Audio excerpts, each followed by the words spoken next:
Sorry about that. I posted a video just a moment ago, and evidently the microphone was turned off. These are my daughter's headphones. So anyway, I am redoing the video. Looks like the Iranian Deputy Foreign Minister is currently visiting in Moscow to discuss peace talks in Syria. And this is a great development. This is a great thing.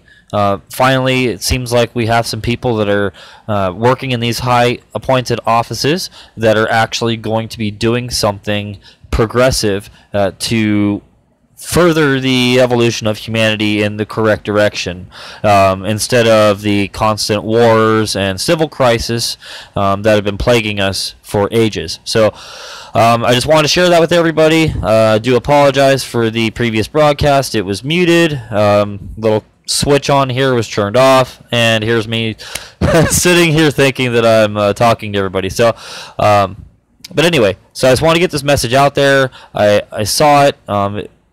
It was posted just moments ago, so let's hope that this goes in the proper direction. I'm hoping that this is the same person that was on here earlier. I'm not sure who's watching now, but look, you can hear me now. Isn't that awesome?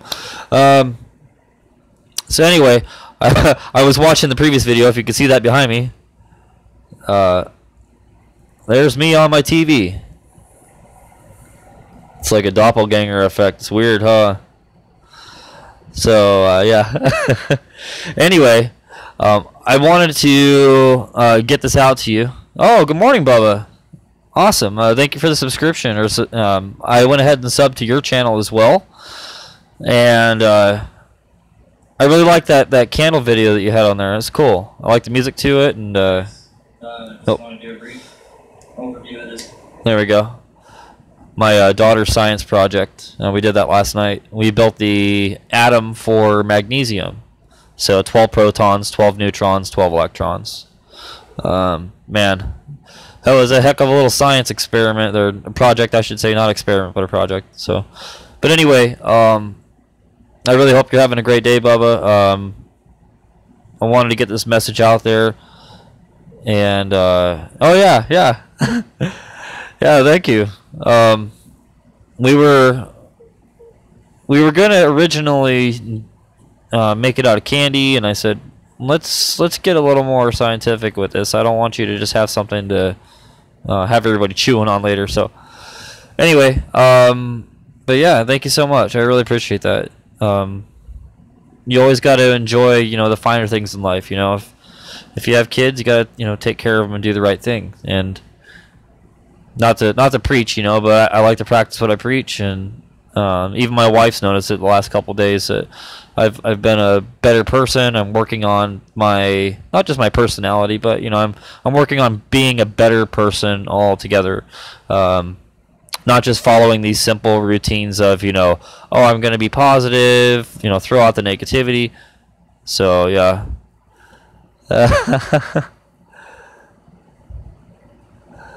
Yeah. I thought that we were only working on it for like maybe an hour, but it turns out that we were building that thing for probably about 2.5 hours. So yeah, we put a lot of work into that. Pretty creative though. I was like, how are we gonna make these? How are we gonna make it so that the electrons are rotating around the nucleus, and how are we gonna actually show that that's what's happening? Yeah, for the orbits I used black pipe cleaners, like the little wire with the fuzzy stuff on them. So yeah, we used some black pipe cleaners, and then what I did is for the center orbit, I used 2. And then I just took the wire and I twisted it together 2 times and then folded it back straight so that the ends that were twisted came back onto the wire like that. And then I twisted each one of those ends so that way it'd make a nice straight line. And then for the second and third orbits, I did 3 pipe cleaners in series and then 4 pipe cleaners in series. And then I also angled it so you'd have it like every third it would cross. That way it had a perfect calculated orbit, to make it a little more realistic. It ended up being slightly elongated, but it worked out. And then I had toothpicks. We ended up super gluing the toothpicks together to create the actual, I don't know what you want to call that, like an apex, like a way to connect it all together and hold it up, so that way it wasn't, just drooping down on itself. So, but yeah, she chose magnesium. I can't remember what it was. She said that it couldn't be a basic element. It couldn't be something, as simple as hydrogen or oxygen, carbon. It had to be something that had more complexity to it.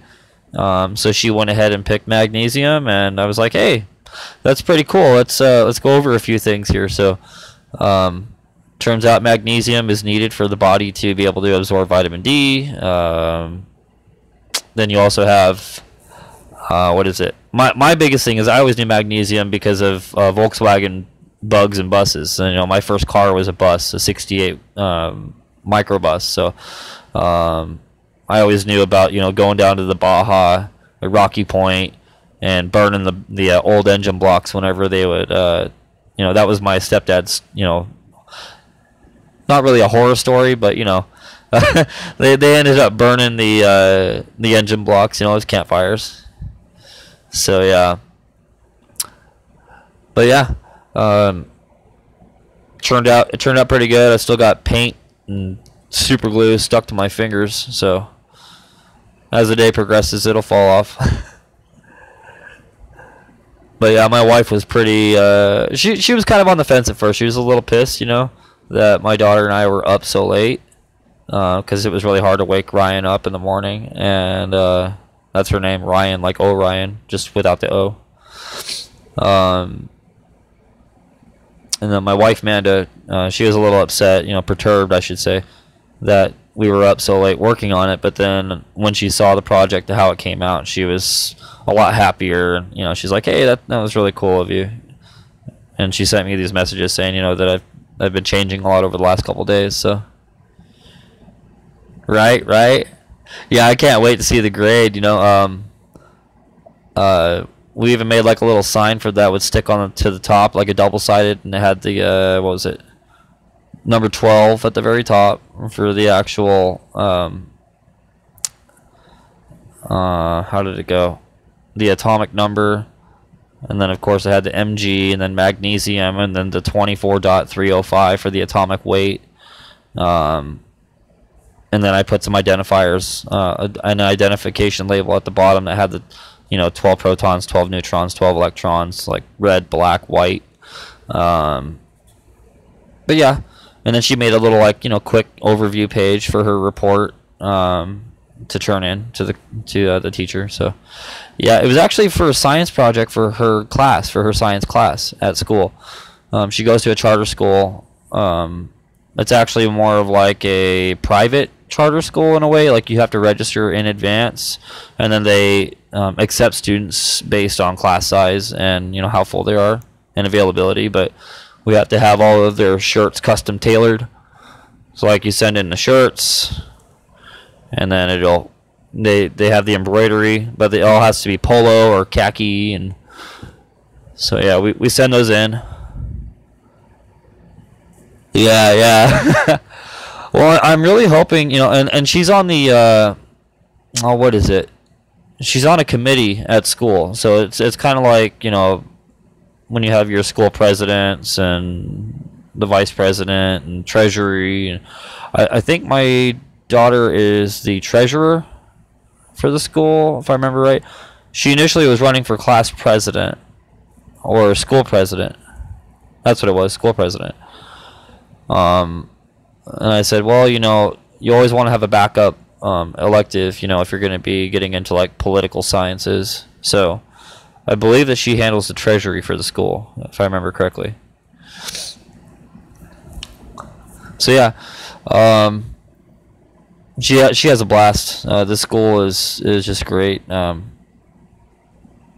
yeah, as far as like the science fair portion of that, I was really hoping after we did this that it would turn into something where she'll be more involved in science and want to do a science fair. And I think after what we went through last night, that's definitely sparked her interest in moving forward more with these projects. So, I mean, I got her into music and how to build computers, when she was just a couple years old, and she still plays on my guitars and synthesizers and stuff here. So, she has a lot of fun. We do a lot of art. She loves to color and paint. I got her some easels, and my wife and I, we got her some paint sets and charcoals. We got her a calligraphy set for Christmas. So, trying to get that that imagination and ingenuity out there, as quickly as possible. I always found it as a good coping mechanism. Yeah, I was always on the fence with charter schools. I had a really bad experience with them. Just because the one I went to, it was very slack. Like, most of the teachers were straight out of college, or they were still in college working on a degree. Most of them were like in their mid or early 20s, and they were just too laid back. Like, they were more like a friend than they were a teacher or a superior. So there were a lot of us that were taking 2 classes a day. We would spend 3 hours. I think it was 2.5 or 3 hours in one class, and then we would split it 2.5, 3 hours in the other class, and then we would have just like lunch period. We would start at like 8 in the morning, I think, and go till about 11 or 11:30, and then by about 12 or 12:30, we'd be back in our next class after lunch, and then go until like 3 o'clock. So they were basically like cram courses. You would spend multiple hours in these classes, as opposed to a public school where you'd spend like an hour in one class, and then you'd have like 6 classes to go to. But when I was in public school, I was doing multiple classes. Like 8 hour was one. I would go in and run a gift shop before school started. And then I also helped out in the library as an elective. And then I also worked after school as an ELP assistant to the teacher. So I was a TA in ELP, helping kids, further their education, or helping them, some of the ones that were a little more challenged with learning. So, so that was like a very long day for me. So switching from going from that, as opposed to going to a charter school, it was definitely an experience. Oh, that's awesome. That's awesome. Yeah, so you know what it's like to work in the library. Which is really funny. My sister, well, one of my sisters, I have 7 of them, she is a librarian in Phoenix. So she's been there for ages. I think she's been there for a decade at least, I want to say. So the Dewey Decimal System, right? That's a good throwback. I remember that, having to walk around and look up books based on the numbers, and not just the numbers, but the last name of the author of the book, And I thought to myself, man, there's got to be a better way to catalog these books. I mean, granted, the method that they had to it was working, but like when it came to something like periodicals, it was just a mess. I didn't like the way that they had periodicals sorted. I always thought that they should break periodicals into subgroups and then catalog them. For instance, like if you had guitar magazines, then those guitar magazines would be broken down into like bass guitar or standard guitar. You have your notation versus your tablature, or instructional versus like documentaries. So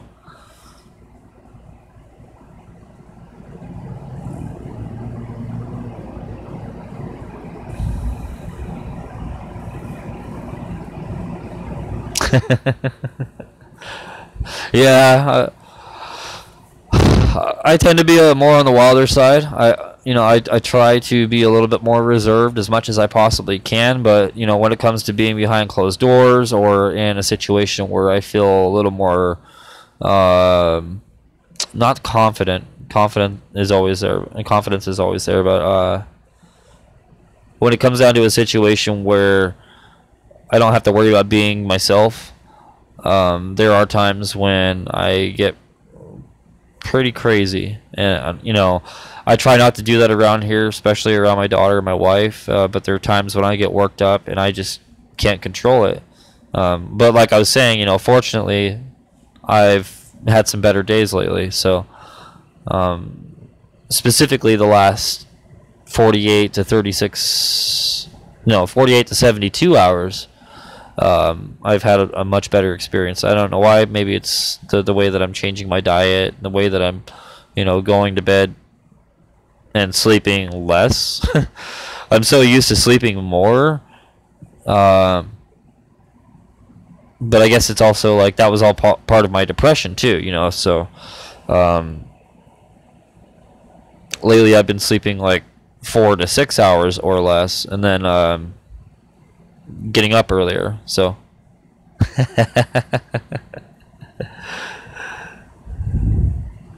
oh yeah, I try not to, as far as being in the public eye, when it comes down to being personal. I mean, if it's somebody that I know, I mean, granted, I just met you recently, so, or not really met you, but you know what I mean.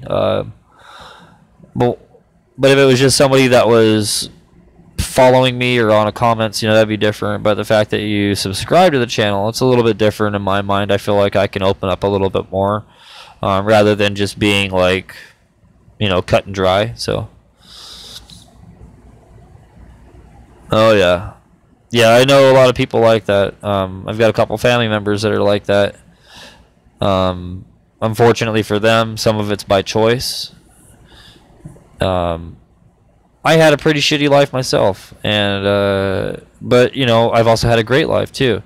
And it's just a matter of how I interpret those circumstances and what I do in those cases. Like, what do I do to make it better, or what have I done to make it worse? So, like back when I had a problem with drinking, like I was saying earlier, like I used to have a really bad problem with drinking years ago, and I got to the point where I was drinking like a half gallon of hard alcohol a day, and that became really detrimental,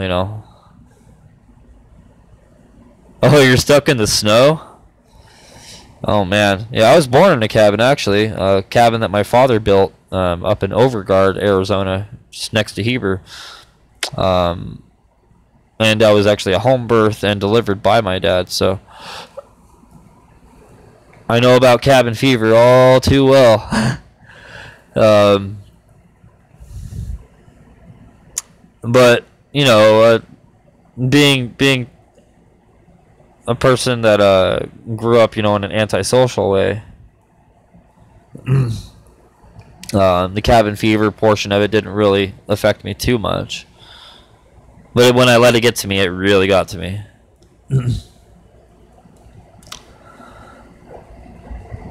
Yeah, see, like now I'm to the point, like I didn't have any drinks for almost 6 years, and recently I would have a drink, like if we went out, and whether it was like just going out or going out to hang out with another couple, hang out with some friends, because most of the time I would go anywhere it was only family, and I wouldn't drink, I wouldn't do anything that would be disruptive. I always tried to stay like really low key, and for the first time in almost 6 years, I went somewhere and had a great time. That's what that campfire video was. Not campfire, but the fire in the backyard. We were having a little like bonfire, and we had barbecued that night. So we had a really good evening. I had a good evening. We were playing Cards Against Humanity. It's a really, really fun game. So we're all just kicking back, playing this game, having a few drinks. I felt like I could really relate to these people. No. Actually, So if you watch it from the beginning, it wasn't clickbait. I kind of got off on a tangent here and I started talking about other stuff. But yeah, so with the title, the Iranian Deputy Foreign Minister is actually in Moscow right now, discussing how they're going to handle. Yeah, I took down the other one because this switch on here, where's it at? This switch right here was turned off, so I didn't have any mic on. So I was just sitting here talking for like 5 minutes, and there was no audio. And I saw one person come on, and you were saying earlier it wasn't you. I saw one person come on there, and nobody mentioned it, so I thought I was all good. But yeah, these are actually my daughter's. I've got several different headsets sitting around here that I use, but like there's another wireless pair here. I've got some earbuds. I got like 2 pairs of earbuds in my pocket, but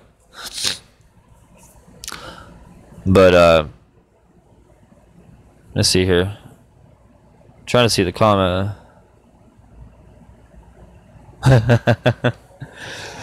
But yeah, so anyway, with the peace talks, the Iranian Deputy Foreign Minister is in Moscow as we speak, and what they're doing is they're putting together the whole face-to-face.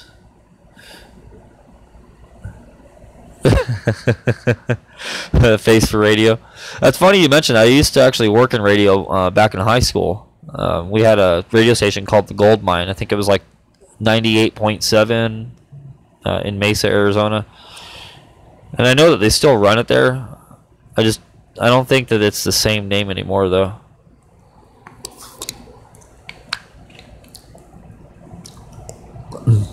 Little throat spray. But yeah, so yeah, they're doing those talks, or they're having the preliminary discussion right now in Moscow, and putting together how they're going to deliver these peace talks when it comes to pass here in Syria. So we can go ahead and push forward with getting peace underway for these people. And I'm really hoping that it goes the correct direction. You know, that would be a godsend, you know, to have that move forward in the correct way, because these people have been at civil war for years. So I'm really looking forward to it. Especially, you know, and on another note, North Korea as well. You know, I'm looking forward to seeing how that turns out with the Olympics. Them working together with South Korea. I'm really hoping it's not just going to be a short-term, you know, one-off situation just so they can get into the Olympics. But I'm really hoping that it pushes past that they continue to develop a relationship that turns into a friendship, and hopefully they can get things moving in the right direction with them as well. So. But you were saying that you worked in television and radio for 42 years?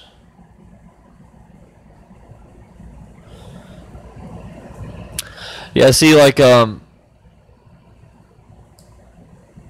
what part of it were you working with? Like, were you in production? Were you a grip? Were you an announcer? Like, what did you do? Like soundboards? Were you an engineer? I could just say their name stuff, you know, but I'll wait.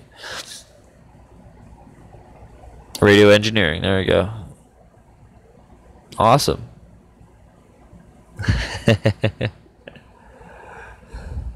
Yeah, we used to play pranks all the time on some of the other producers in the lab. Like, for instance, you know, we would go and change their music beds that they would have set up, you know, or queued up on the ADAT. And so we would go and change them, you know, like My Little Pony theme song or something, and pop that on there instead of it being like some like rock, you know, like rock and roll music bed. It would be a My Little Pony track or something, or Care Bears, you know, something ridiculous, like really kid, I don't know, like kid friendly. But we would do it like as a joke. So when these guys, they would spend, you know, the whole morning getting their show ready. And the next thing I know, they're running, they're like, hey, doing their intro. They would read them in, and next thing you know, they're trying to cue up the music to start the show, after the introduction from the narrator. They would read them in, and then they go to hit the music track, and they're like, so we're going to go to our traffic report. Next thing you hear is like the My Little Pony theme song. Everybody would just stop dead in their tracks like, what the hell? Did you set this up? Wait, what? So oh yeah, you guys did reel to reel? Yeah. I actually, I don't mind working with analog, like reel to reels. They are a pain to some degree. I mean, if you're using like the old school reel to reels, especially if there's no like electronic markers in there to distinguish, like how far back on a tape that you're going. If you're dealing with something like a multi-track system, like an 8-track reel to reel, versus like a stereo or a mono, but or like if you have a situation where the tape gets magnetized for some reason, or somebody handles the reel wrong, or they drop it, and next thing you know, you got to roll up 5,000 yards of reel to reel tape. Yeah, cutting and splicing is horrible. I mean, I do and I don't miss it. I got in early enough. In my age, I got in early enough to know it enough to like hate it. So I still do music engineering, production. I still perform. I'm actually working on a new album myself. It's been taking forever to put together by myself, but most of that, it's all digital. It's I mic an instrument or do a direct line, and I don't have to worry about doing any kind of DA conversion. It's all strictly digital. The only analog is the input, which would be me strumming or playing on a synth or something, or playing on a guitar. So, or the the mics, like if I was doing like singing. So yeah.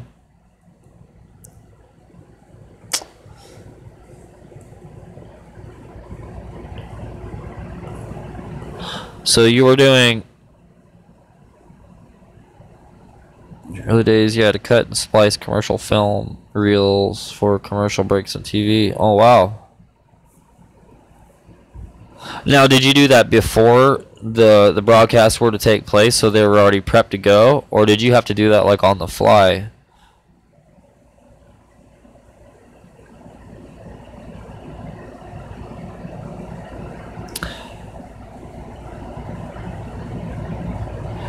Yeah, I'm honestly I'm all self-taught myself. Oh wow. So every time you had a commercial break coming up, you would actually have to cue that and have it ready to roll right when the commercial break was coming. See, like I could see myself doing that, but I can only imagine how tedious that would be.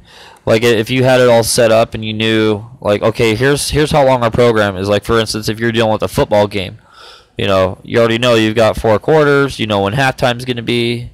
But like when you're dealing with something like an injury, or if they have to call in a ref to make a particular call on the game, I could see like where if they're like, okay, we need a commercial interruption because this is just going to be long and drawn out and boring. Let's use this downtime to sell a product.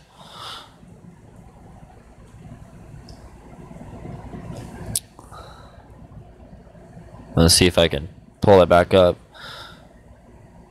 Yeah, everything's server based. Camo Dave's video just came out.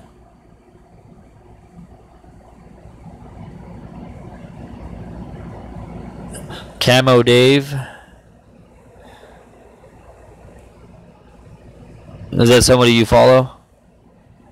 I don't think I've heard of him. Is that another YouTuber?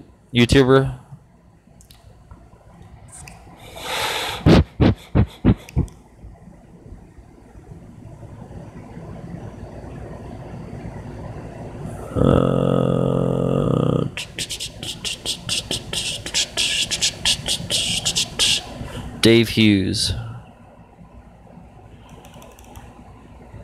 I'm sorry, I'm having like a total brain fart right now, so trying to think.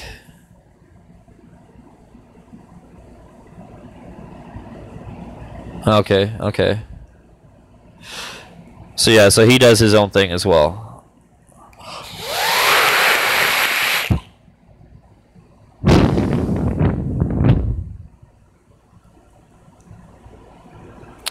Okay.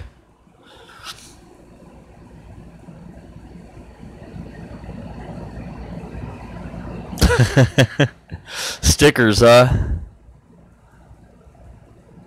you say stickers, it almost sounds like he's one of those guys that does like the dips or the wraps. Or are you asking me if I have stickers?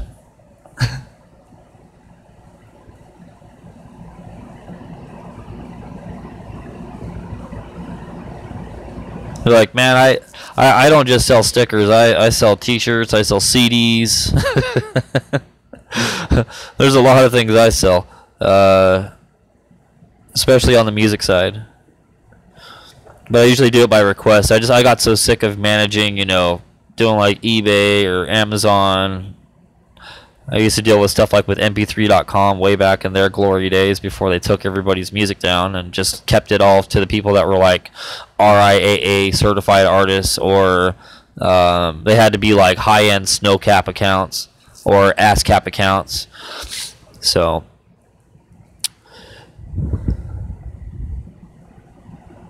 yeah, I don't know why it does that, and it'll say like it'll say that, like 'cause I get that all the time too. Like if I'm on Black Bigots stream and I'm watching him, if I send message after message after message, eventually it says like, you've been blocked, you're sending too many messages, wait a while before sending your next one or something. I don't know how to disable that. I've looked into it, and I think it's just like some kind of spamming feature that's integrated into YouTube. I don't believe that we have control over that, but I'll check into it after I'm done here.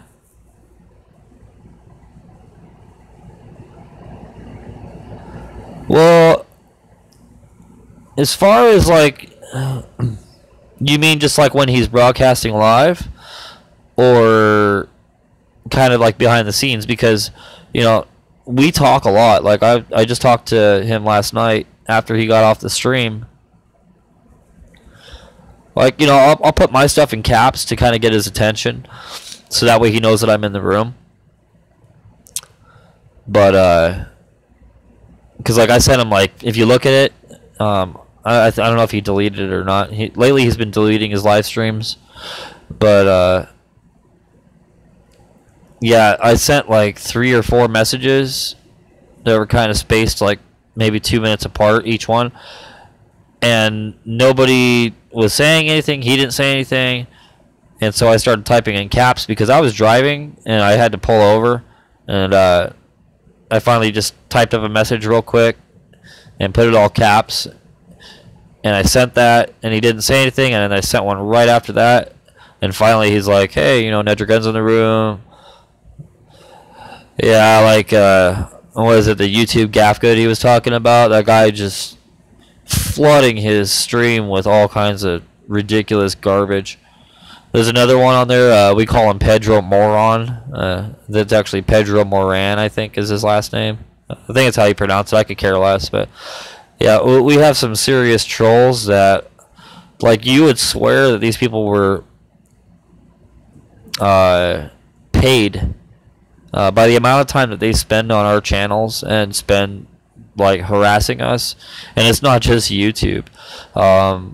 I have had messages sent to me on Facebook, through my Instagram accounts, through my Twitter accounts, and these are people that are just harassing like all the time. And like, fortunately, I can block them on those services.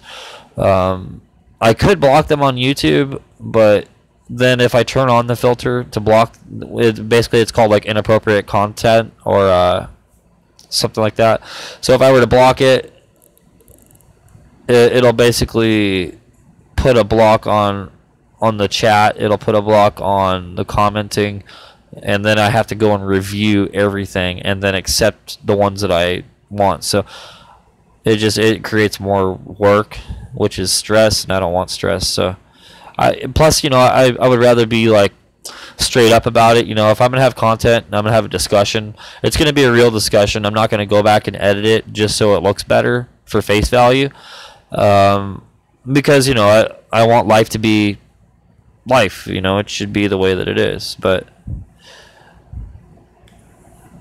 unfortunately, when it comes to things like war, you know, I would prefer the other direction.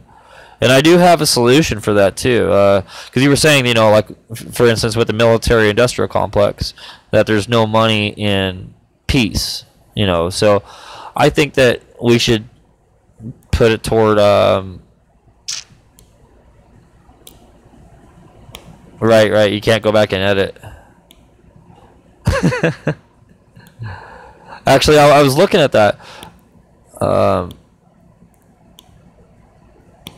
Yeah, so like I think that if we were to do something like education, like you're saying, but also developing things like water and food, clean air, you know, like the 3 basic components that everybody needs, and not just, you know, abroad, but really here at home, as well as worldwide. You know, we need to focus more on clean, renewable energy. And we need to focus more on staying away from using things like pesticides or chemicals and radioactive material. I personally believe that we need to steer clear of developing nuclear arms, and not just nuclear arms, but nuclear components. Like there's at least 5 or 6 different ways that I could think of generating energy that is not just something that will last a long time, but is also renewable to a degree that's not going to affect us ecologically. And we don't even need, you know, nuclear fusion or fission, which is what they're looking into now, is fission. But I don't even think that we need nuclear or anything. You know, I think that we just need to use the sun correctly and harness the radioactive rays that are coming, like for instance with Kesh coils. You know, it's Keshe. It looks like Keshe or Keshe, but it's actually Kesh. Kind of looks like Kesha, like that chick singer. Just instead of an A at the end, it's an E. And the way that they do that is they harness the C through M class radiation waves, and those waves are obtainable at day and nighttime. So yeah, and see, and we don't need to use solar. We can use the radiation that's being emitted throughout the galaxy it's constantly bombarding the planet. So like if you have the sun and it's sending out these rays, we don't have to have daytime in order to receive these rays, or I should say